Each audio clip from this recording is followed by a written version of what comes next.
Kabi-kabilang sunog ang sumiklab kagabi.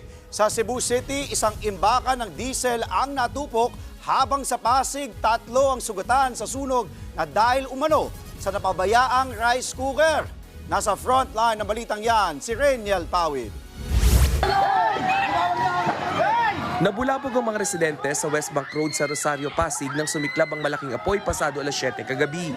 Rinig ang sigaw ng mga residente, pati ang pagputok ng poste ng kuryente. Maya-maya pa dumating ang mga bumbero. Ang bilis kumalat. Ang mga residente kanya-kanyang hakot ng gamit. Hindi rin kinalimutan isama ang kanilang aso.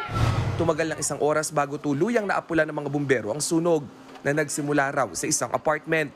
3 sugatan habang 50 bahay ang nadamay.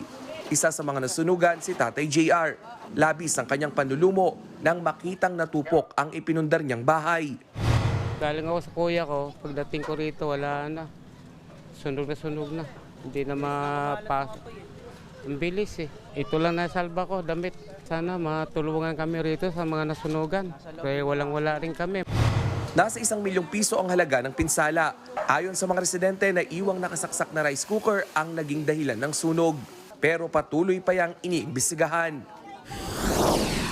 Ganito kalaking apoy naman ang sumiklab sa isang warehouse sa Barangay Carieta sa Cebu City alas 9 kagabi. Ayon sa mga bumbero, mabilis lumaki ang apoy dahil sa diesel na nakaimbak sa warehouse. Umabot sa ika-4 na alarma ang sunog bago naapula matapos ang higit 2 oras. Bukod sa warehouse, nadamay rin ang 10 kalapit na bahay. Walang nasugatan pero umabot sa 3.8 million pesos ang pinsala.